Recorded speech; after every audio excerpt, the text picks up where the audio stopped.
Speaking of facts and how no one seems to have a clear sense of what is going on these days, according to a Gallup poll, Americans, they asked a question about misinformation and bias, and apparently they said estimates on percentage of bias, inaccuracy, misinformation, and news coverage.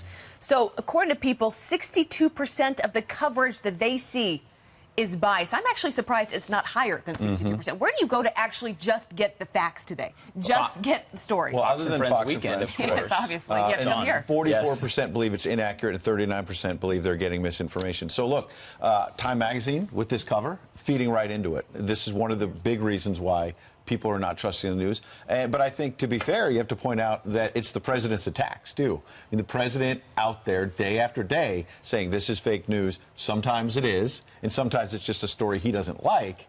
He's undermining. No, I mean, yesterday I was in the airport. I was forced to watch CNN. Because CNN. I saw you tweet. Yeah, go to my Twitter feed if you want to see it. You're looking for a friend. I'm forced to watch CNN at the airport because they pay for that.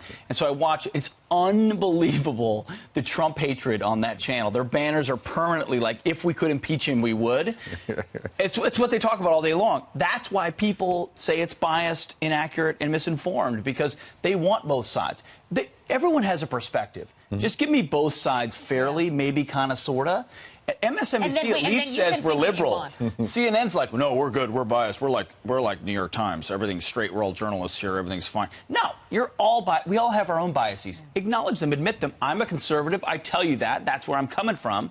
Be honest about it, then we can have a conversation. And that's why the media is not trusted. And very briefly, you mentioned Singapore. When I was there, I was stunned by the coverage back here.